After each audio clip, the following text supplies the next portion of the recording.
Alright, let's take all the information we learned about what makes sleep stages and determine what stages look like altogether. There are a few general rules about staging sleep. We look at sleep data for staging purposes in 30-second epochs.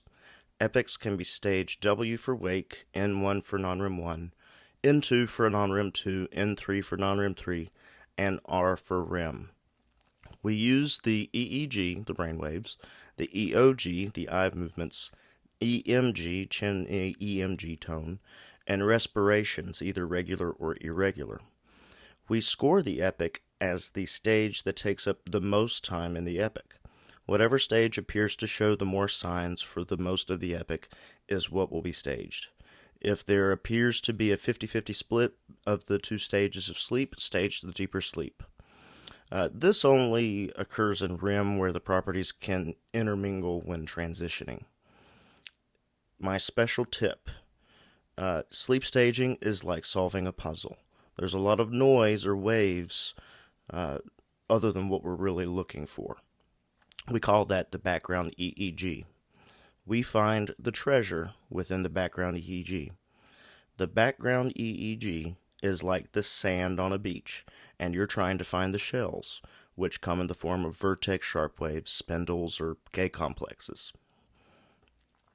So with all those lines on the screen, where the heck do you start looking? Start with the EEG. What is the brain doing? Sleep could technically be staged just with the EEG, but everything else helps immensely with the accuracy of staging. Therefore, begin with the EEG. Start with the occipitals because that's really where we can tell if the patient is asleep or not, because that's where the PDR is, or alpha, remember.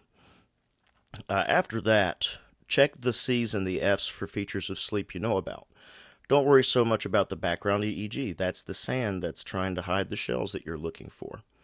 Once you've established the EEG, go to the chin. If there's big amplitude or it's dynamic or always changing, it's a good chance that they're awake or aroused. If it's low and steady, they're drowsy or sleeping. The EOG is next, and it can distinguish sleep from wake and drowsiness. Usually those channels are sufficient, but you can also rely on respiratory patterns. If they are irregular, that could be wake or REM. If they are regular, and they have a regular pattern of in and out breathing, they could be in non-REM. Everything is a clue to help you more accurately stage sleep. These are the rules for staging wake. When we're looking at a sleep study and an epoch of wake, we might see two different things. There is wake with eyes open and wake with eyes closed.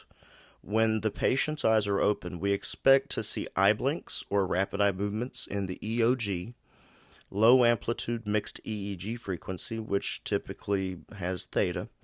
There will be body movements, irregular respirations, and higher chin amplitude EMG tone. When the patient closes their eyes, the theta and mixed low frequency EEG should transition to alpha, especially in the occipital channels, if not alpha, whatever their PDR is. When the patient gets drowsy, you may start to see slow rolling eye movements. Those are also a feature of non-REM 1, but you have to have more than just that to stage N1. You will continue to have higher amplitude chin tone. Here's an okay epoch of wake. Let's find the EEG. They are the first, they're here, F3 to O2. They're the first channels at the top.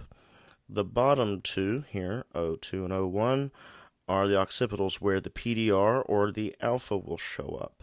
Remember, PDR is what shows up when the eyes are closed, and for adults, that frequency is generally alpha, which is what we see here. This is alpha pretty much all the way through.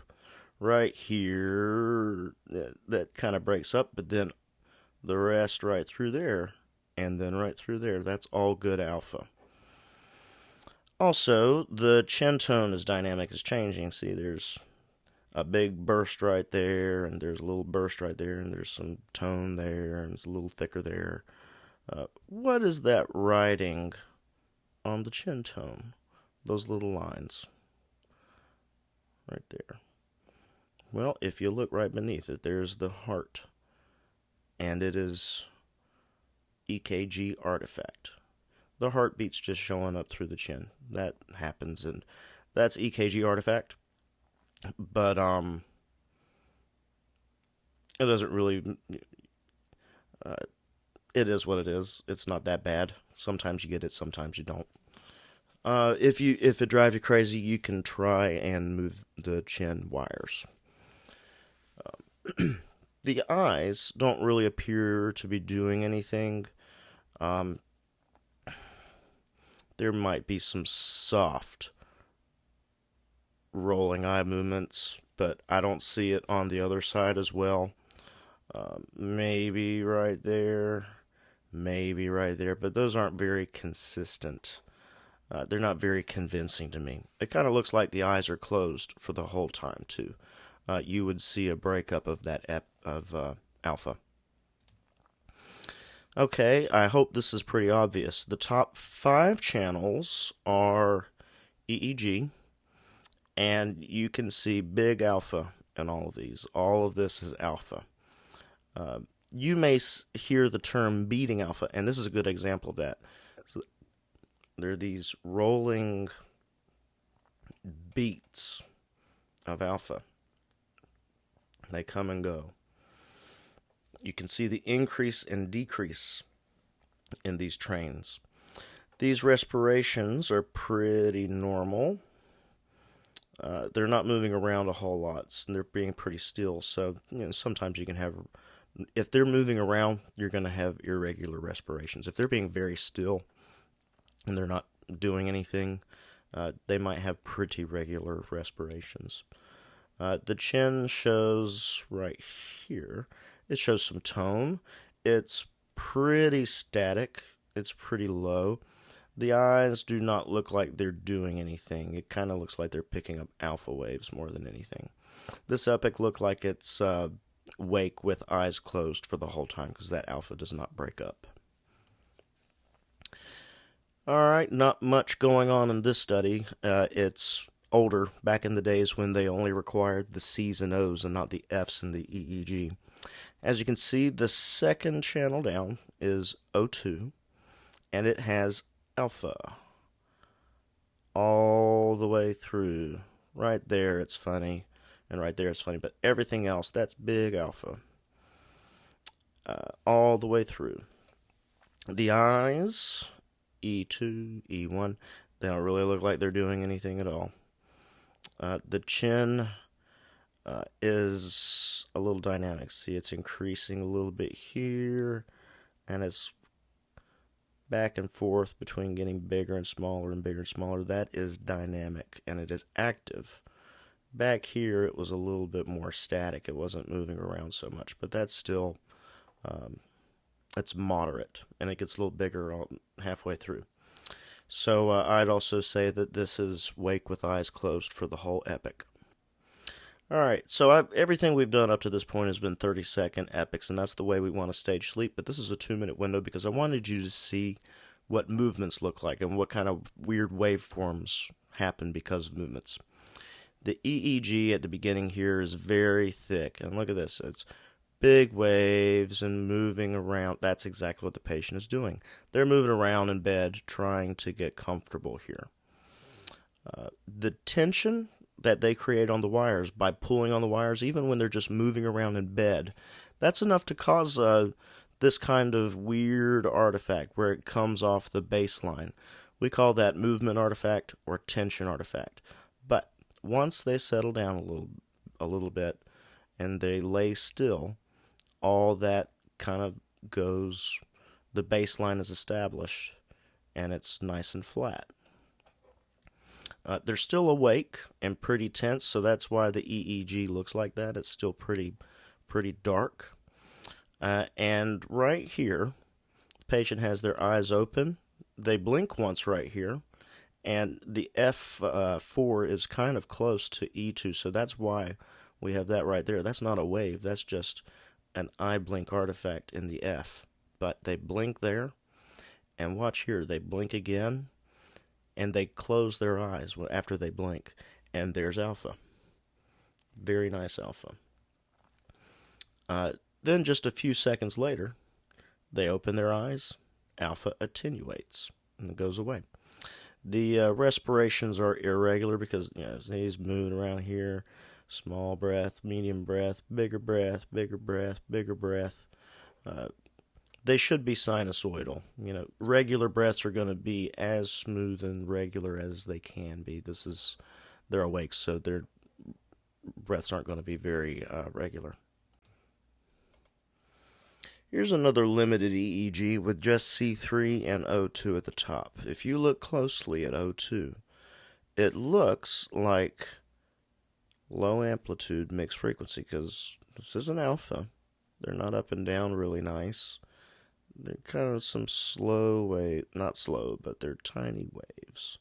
And some faster waves, then a slow wave, slow wave, faster, a little slower. There's no dominant frequency, so it's mixed. And these are low amplitude. This would be high amplitude. These are low. The next two lines down are the EOG, I1, I2. These eyes show points. Blink. They're blinking again. These are blinks. I think we saw this last time. So the patient has their eyes open, but they're blinking a lot. The chin tone is dynamic. It's not incredibly steady. It's either doing something there, and then it's a little thick there, it goes away there, and a little bit more there, a little bit more there. It's pretty dynamic. It changes.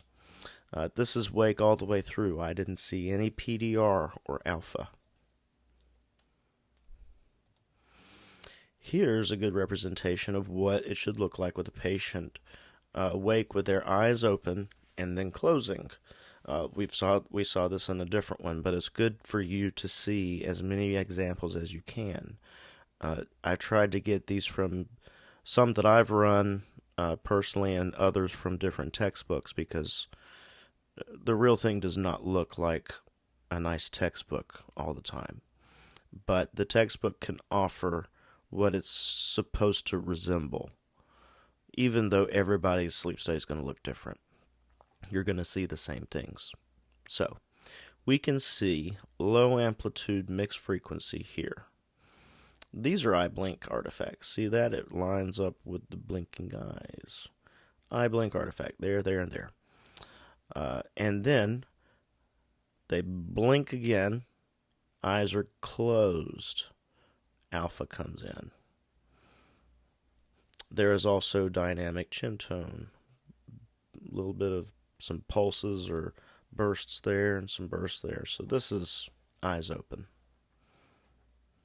And then eyes closed a little bit closer to before halfway through. This is kind of interesting. We have alpha in the EEG, but we also have eye movements. So what does that mean? Well, you don't have to have your eyes open to move them around, which is what this person is doing. The alpha means their eyes are closed, the PDR, but they are still moving their eyes around. We can also tell that they're awake because they have active chin tone. It's going to static chin tone that doesn't change is not going to be all this crazy stuff in here. That's a lot of small activity, but that's still different activity.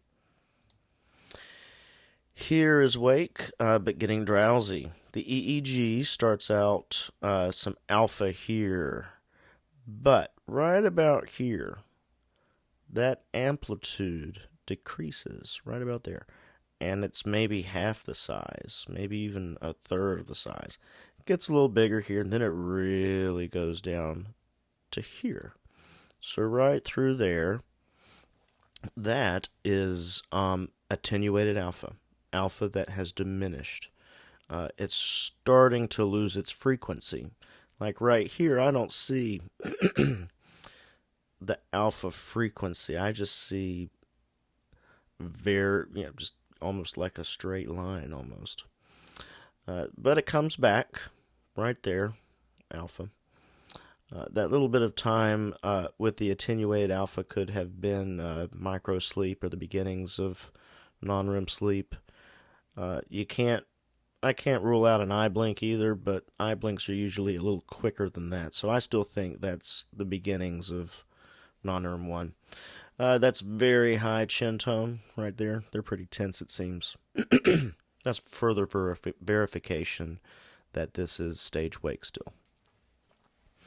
Stage non-REM 1 or N1 is what we consider transitional sleep because it's seen mostly during the transition between wakes and sleep, as well as between non-REM and REM. The senses are still active in non-REM 1, but those are slowly begin to fade off and cease once the spindles and K complexes appear later on in N2. N1 comprises approximately 5 to 10% of the total sleep time for the whole night, but it can be much higher in patients with sleep disturbances because of the constant transitions between wake and sleep. The EEG characteristics of non-REM 1 include a background EEG of low amplitude mixed frequency, LAMF, mixed in with some theta, mostly theta if there is. If alpha or the PDR shows up well, it will begin to attenuate or lessen, like we saw in that last one, in amplitude until it becomes so small that the frequency lessens. There may also be instances of vertex sharp waves, the upwards deflection that stays atop of the baseline. There may also be slow rolling eye movements. It's normal for moderate to high chin tone EMG to last from wake through N1, and the respirations may also be normal or slightly longer, with the exception of patients with sleep-related breathing disorders. Sleep onset is defined as the first epoch that can be staged as sleep, and typically that's going to be non-REM 1. It's not impossible to enter sleep via REM or maybe N2, but N1 is the most likely. Personally, I think sleep onset can be the most challenging aspect of staging and scoring sleep studies. It can be very subtle even if you know what you're looking at. You have to pay attention to what the waveform looks like at one time versus what they turn into later. Early on, when I was starting out as a young sleep tech, I would start scoring in the middle of the record when I knew the patient was definitely in a stage that I could score.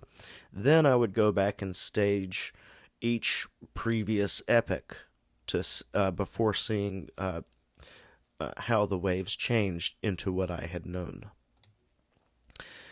This is okay, non-REM 1, and I say okay because you can't really see the EEG very well because the respiratory window takes up almost more than half of it, so the EEG is pretty small. But if we start with the occipitals and notice, I don't really see any alpha waves at all. This appears more theta. So look how much space there is between those waves. This right here kind of looks like 2 alpha waves. That looks like about the frequency of alpha, but that's just 2 little waves right there. All this looks more close to the theta range instead of the alpha range. These look like pretty fine tracings that are pretty flat with some small up and down deflections. We have some of that theta and maybe a couple instances of alpha, and maybe right there. But you know what? That right there, it's kind of hard to see any space. So those kind of tiny, they look pretty tiny. Those, kind of look like spindles, but I think that spindles are generally going to have a little bit more amplitude, and those don't look really long enough. The chin tone is a little moderate to high, but look, it's not really changing very much. It stays the same. These little tiny lines don't really make a difference. The amplitude of them doesn't really go above this line right here. There might be some tiny little deflections. In the eyes, I see, that, and this, but those are not really anything. Eye movements are going to be bigger than that. And all the respirations appear to be normal, except for this right here. That and that appears to be flow limitation, which we'll speak about in a couple presentations. Here's N1. The top 2 channels are the EEG. We got C and O. And for the first few seconds, we have alpha. And then right here, that starts to attenuate. Maybe a little bit more alpha there. Then it's gone. We have little waves, little wave, little wave, couple alpha, wave, little wave.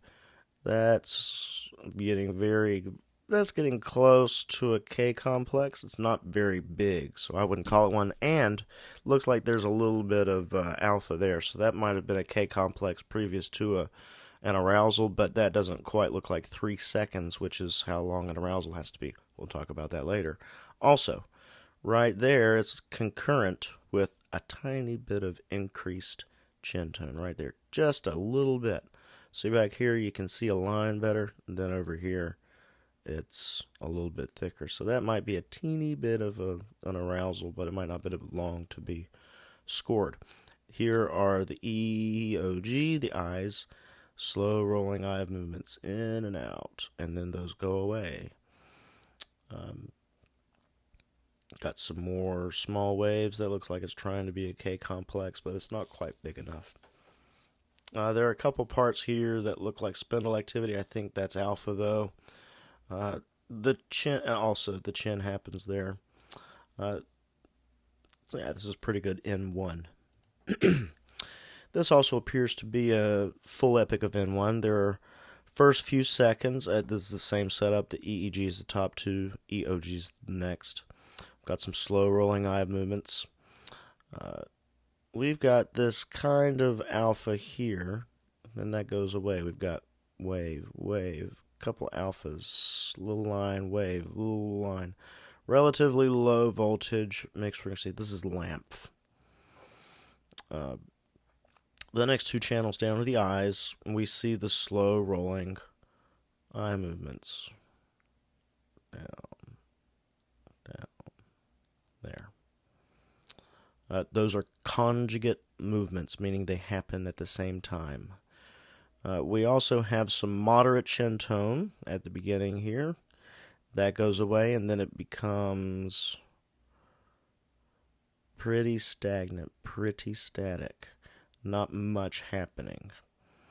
Unchanging. I don't see any really good K complexes or sleep spindles, so this is non-REM 1. Because if this was wake for the alpha, the rest is non-REM 1. That is the majority of the epic. Here is some advanced non-REM 1. The top two channels are EEG. Check this out. There's a vertex wave. It stays on top of the baseline. Does not go through like a K complex would. Then the rest is lamp. Low amplitude, mixed frequency. It has a little bit of this, a little bit of that. And then, right there, sleep spindle. That's very thick right there. And then maybe a tiny K complex there. It's pretty slow. This would qualify as a slow rolling eye movement. But even because this sleep spindle doesn't happen till all the way down here, this is still N1. There also, let's see, the moderate chin tone, it doesn't really change. I mean, it's kind of big and spiky, but it really doesn't, it's not big changes or anything like that. You can't really tell much difference. Stage REM, non-REM 2 or N2 is the next progressive non-REM stage after N1, and the senses are actually blocked by inhibiting processes that cause the characteristic waveforms of sleep spindles and K complexes. What does that mean? Your senses are not working anymore, and the things that make that happen, the residual effect, are K complexes and sleep spindles. That's what we can see. So N2 represents the greatest sleep duration for the total sleep time, and it takes up about 45 to 50% of the total sleep. N2 starts with the presence of spindles and K complexes, but it's well known amongst sleep technologists that K complexes can be provoked by a loud stimulus. Sometimes technologists will press down on the speaker button and then let go for a really quick it makes a real loud pop on the speaker in the patient's room, and that causes an arousal. And before the alpha shows up, it's very common for K complexes to precede them. In that case, the K complex cannot contribute towards the epic for staging M2. If it occurs before an arousal, it's not good for M2. EEG characteristics of non-REM2 include a background EEG of low amplitude mixed frequency with some theta. Remember, the background theta is like sand in the beach. You have to look through the sand to find the shells, which N2 would be K complexes and sleep spindles. N2 does not show eye movements. It will have moderate to low chin tone, and there will be regular respirations unless the patient suffers from sleep-related breathing disorders. Here's a montage that has 6 EEG channels, all the F's, C's, and O's in the top 6 lines. Do any waveforms stand out? The first things that I notice are the sleep spindles. Those black blurb-looking things. And they all happen in a line. And if left to right is time, that means they're happening at the same time. They're so fast you can barely see any white space. They're like very tightly wrapped coils. We also have some K complexes. Here's a good one, up, down through the baseline. That's probably the best one. Those are the shells in the sand. Everything else is just background EEG. It's sand. Most of it's lamp. And there's some theta in there too, but it's just noise, really. Above the chin are the eyes. The eyes aren't really doing anything. I see a lot of EEG artifact. The eyes aren't moving. The respirations are normal. The chin also stays static. It's really not doing anything at all. It's not changing. It stays the same throughout the whole thing. One interesting thing I see in the EEG is the third EEG from the top, C3 to M2. Do you see? It's kind of got this big wave thing going on. It goes up and down instead of the rest. Those are all nice and straight. What are some of the things that could be? That is not real EEG. That's not, the baseline doesn't do that. It could be sweat artifact where 2 electrodes are connected on the scalp from the salt and the sweat. That'll mix, causing a slow wave, but I don't think that's what this is. I think this is respiratory artifact. If you follow this, that matches up with this. So you can take like a piece of paper and line it up right here, and if you go along, you'll see that both the pressure transducer goes up and down as this wave does. Why is it happening with C3? It can happen when a wire gets caught on something, and when your lungs expand and contract, your chest is moving. And so if they're laying on the wire and that wire is kind of hooked on the clip or it's tucked in the respiratory belt, that every time the lungs expand, it can make that wave happen and it will result in that artifact. That'd be a good thing to document, is I see respiratory artifact here. Here's a record with some nice spindles, and they appear to occur throughout the entire epic. There are several instances of these spindles. I don't see K complexes, none that really stand out. The EEG, this one has the top 2 lines are midline electrodes, CZ to T8 and T7. Those are good for seeing different things. This was when I worked for a neurologist, and we added those 2 electrodes. The chin is static. It's not really doing anything. There's a little something there, but it doesn't do anything. A lot of times that can just be artifact from something. No changes. Again, the eyes are not moving. They might, like, that kind of looks like a spindle as that spindle's happening. That kind of looks like a spindle as that happens. So those are waves being picked up through the eye electrodes. The respirations are even and normal. Except for right there and right there. Those look like snores in the PTAF. We'll talk about those later. Here's a classic record. The top two channels are C and O. You can see some good sleep spindles. And there's a good K complex. Goes all the way through and down. There's a little sleep spindle. Shows up. These are the EOGs. Shows up in there. That's EEG artifact. Those aren't eye movements. Chin tone is static. It's not really, there's no big changes in it at all. Stage non-REM 3 is what we would consider the deepest stage of sleep as far as arousal response. Non-REM 3, also known as slow wave sleep and delta sleep, comprises approximately a quarter or 25% of the total sleep time, although it will decrease with age, but it starts high in infants and children and adolescents. This is the stage where human growth hormone is secreted in the brain. And this is where children are growing in their sleep. That's why it's so important for kids to get enough sleep. And it's a lot more compared to adults. In the EEG, at least 20% of the epoch must be delta waves or slow waves.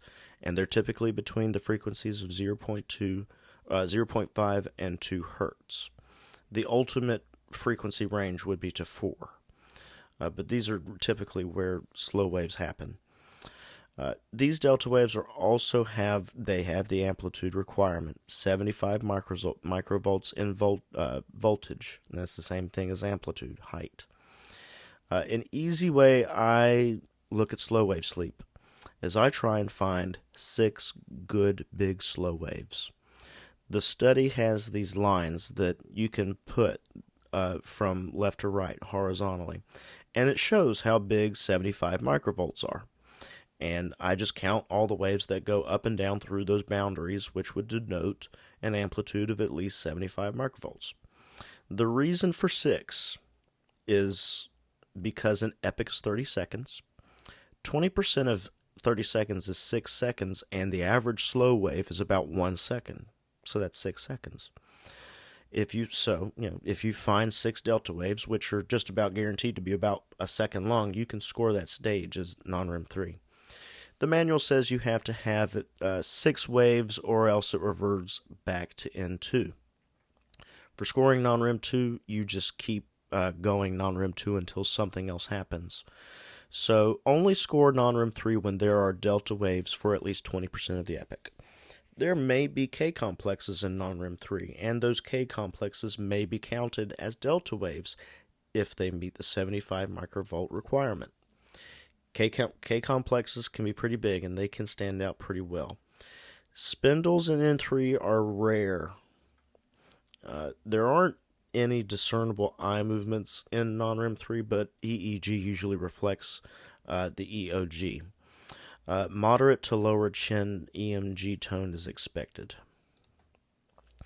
Here's an okay example of non-REM 3 or slow wave sleep.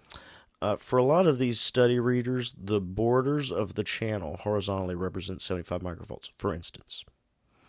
From like right here to here, because they're a little offset. These waves are a little lower than the channel. Probably from like right here to right here is a slow wave. These are the margins or the boundaries of this channel, and usually those are set up to be 75 microvolts. But you should always, make sure how big that is in your specific study program. You can actually get these lines to show up to show how big those are. So if we pretend to see a border, I see maybe 1, 2, 3, 4, 5, 6. That looks like K-Pong plex. 6, 7. At least 6 or 7 delta waves. It's hard to see on this record because the EEG is so small compared to everything else. When you're scoring, a lot of times you can actually make the EEG window pane bigger. Like there's a line here that you can click and drag. Everything up here is a lot bigger. And vice versa when you're doing respiratory, so you can see it better. But sometimes it looks like this, like the ISR, and you just have to do your best. E2 looks like it's got a lot more EEG going through it. See, there's a lot more waves than this kind of just line. That's probably because this EOG electrode is above the eye, and that's closer to the brain than the electrode beneath the eye, which is closer to the cheek. There are no conjugate eye movements. There are no movements going up and down together. Just EEG artifact. Check out the chin. It is low, and it's so low, you can see these little blips. Blip, blip, blip, blip, blip. What is that? Well, luckily, the chin is right next to the heart, and you can see it's EKG artifact. That's just something you're going to recognize soon. They line up perfectly. And if you have a keen eye, you can also see it in the EEG. Right here. Boom. Boom, boom, boom, boom. EKG. There's more. 1. They line up. And here. So why is it happening there, there, and there? It's like every other electrode that EKG happens. Well, let's look. This one goes to M2. This one goes to M2. M2 is the common electrode. That's the mastoid electrode, and it's probably, this one might be a little low. When you put the mastoid electrode a little low on the ear, it can pick up some a blood vessel, and that looks like what it's doing. So if you put the M's a little bit higher on the bone, those won't show up. You can also see a little bit of that in the EOG, because that's also tied to M2. Respirations are normal, in and out, in and out, in and out. No problem. This is a full head EEG. See all the EEG wires right there. So basically all, that's a lot of EEG. I don't, and in fact, I don't, here's the left ocular and right ocular. So those are the EOG. So look how big and slow these waves are. Those are almost straight lines. And then I'm sure you see the event that happens halfway through where the page kind of turns black. That's an arousal, but this is a funny arousal because if you look into the dark lines, there are still, like here's maybe some PDR because this is a young person and the PDR is going to be slower. But see, there's still these big alpha waves. And those are showing through tension artifact. This person has sat up in bed, and that's a good example of tension on the wires. If they're pulling against the wires and they're taut, that's what that is. So that's but this right here is definitely a good example of slow waves. Again, here's a sleep study with slow waves and an arousal. Arousals are easy to score if you see big changes in more than 3 of the channels out of the EEG, EOG, chin EMG, heart rate, limb EMG, or respirations. If you have 3 different categories, EEG, EOG, EMG, the heart rate, the legs, respiration, if 3 of those are affected, that makes it a little easier. They can be tricky if they only have a subtle change in the EEG to alpha, which can happen. We're going to go over a whole thing about arousals in the next one because that's a big one for people to get. All these have been pediatric non-REM 3 because this is just the best way to see them. And these waves are huge. They don't even look like they have a baseline, but they do. This is a full head EEG I did many years ago. You can see there's all these. Those are all EEGs at the top. The chin is static, except for right there. Sometimes, see these little blurs right there? Those are snores in the nasal cannula. Sometimes those can occur in the chin. I don't really see that, but that can happen. The eyes look like they're going crazy, but that's just reflections of the EEG coming through the EOG electrodes. REM is pretty cool, but also pretty weird. We spend about a quarter of our total sleep time in REM. REM latency, or the amount of time it usually takes for a person to start dreaming from the time they fall asleep originally, it's approximately 90 to 120 minutes. During REM, the core body temperature drops and muscle atonia occurs. That means when we have chin tone, that's when there's activation. Atonia, A meaning no tone. This means all the muscles in the body are relaxed and they don't have the ability to move. The only muscles that are still active are the eye movement muscles, so you can look around when you're dreaming, the diaphragm, and some of the intercostal muscles for breathing. Everything else is supposed to be totally still. And because of this, obstructive sleep apnea is worse because there's so many muscles in your throat and airway that help keep the airway patent, which means firmly open, patent. Learn that word. It's used to describe an open airway. When those muscles are relaxed to the point of paralysis, the airway can close so much more, which is worse for those that already are suffering from obstructive sleep apnea. We're not really sure about dreams or why we have them, but we do think that they have something to do with memory restoration. You'll talk a lot more about dreams in the pediatric unit. REM EEG characteristics include background EEG or SAND of low amplitude mixed frequency with some theta. You're going to see LAMP everywhere except for N3, really. There are also the chance to see sawtooth waves occurring in the theta frequency. This is also where you should expect the lowest chin EMG tone for the whole study, atonia, right? There are two forms of REM that occur under the stage REM umbrella, if you will. These two substages are called phasic and tonic REM. Tonic REM is the standard, more than often seen, regular low-amplitude mixed frequency, no eye movements and low chin tone, and basically regular respirations. On the other hand, you have phasic REM. That happens when the eyes are moving and there are irregular respirations. The chin tone is still going to stay low, but there may be some muscle twitches. You don't stage tonic or phasic REM. You just stage it all as REM, but it's nice to know what those two kinds are called.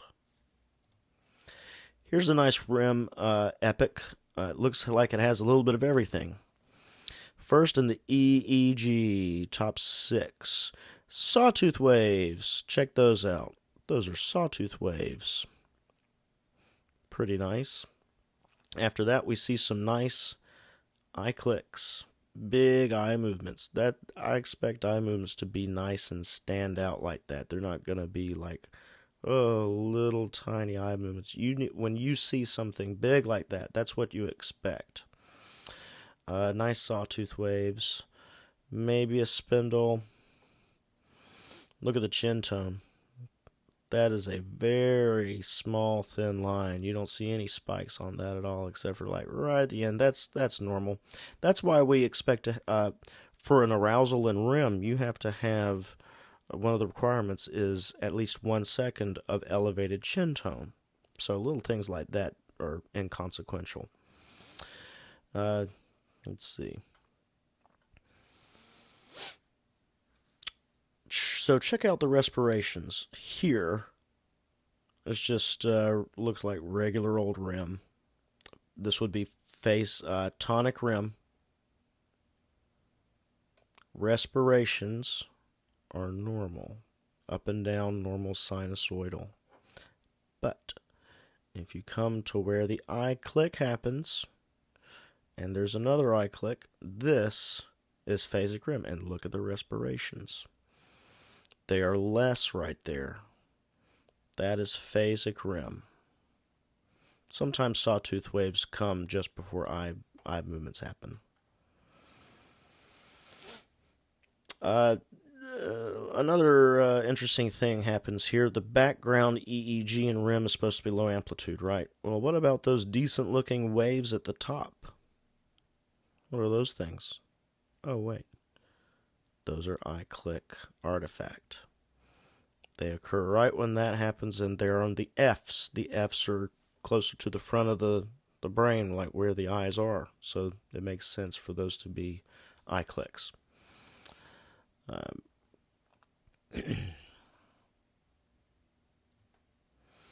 This is a record I did a while ago. We open with the first few seconds of tonic REM. There's no eye movements, respirations. There's not too many of them, but there's just two, but those are normal. Then the EEG comes in with a burst of sawtooth waves. Those are so neat looking, I think.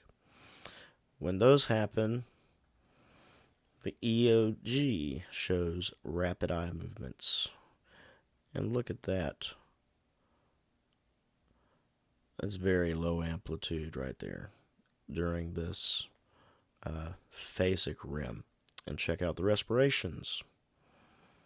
That is lessened, and then it's bigger, and then it's lessened, and it's bigger. It'll be irregular. It doesn't always have to be central in nature or shallower breaths. That's usually what we see. Not making them very big breaths. The chin tone, you can see a couple little twitches, but then it's just a smooth, teeny tiny, fine line.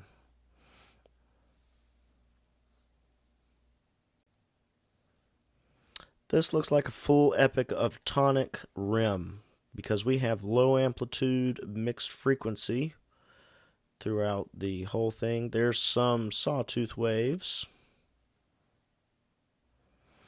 but I don't see any REMs and the EOG. So the respirations are also normal, up and down. Except for right there, it looks like something's happening, but that actually looks like an hypopnea. But it's kind of hard to tell because, see here, this looks like an arousal. There's alpha. That looks like alpha right there. This looks like a snore and a bigger breath. So it's kind of hard to tell from here. That might be an hypopnea where they kind of don't breathe very well. Not important. Sawtooth waves. Low chin tone. Irregular respirations. This is REM. Here's classic EEG of REM. Top two channels are EEG. Here's some sawtooth waves. We also have LAMP for the rest of it. You can see the eye clicks. That looks like a eye click in the EEG, so that would be EOG artifact. Check out this eye click here. It's squared off. That is pin blocking. And I think this is a digital study. It was on a computer. But this is where the signal will only travel so far so it doesn't interfere with the other channels. I usually turn this off because you can't see the full wave. And on the other hand, this might have been a paper study. And if it was, the pins deflect up and down like this, and the pins mechanically can only go so far. So if they're trying to hold as hard, go further, they can only hold it, and it makes a straight line like that.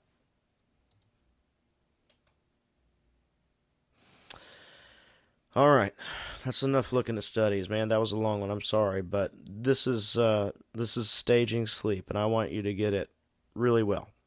So, this is a good one.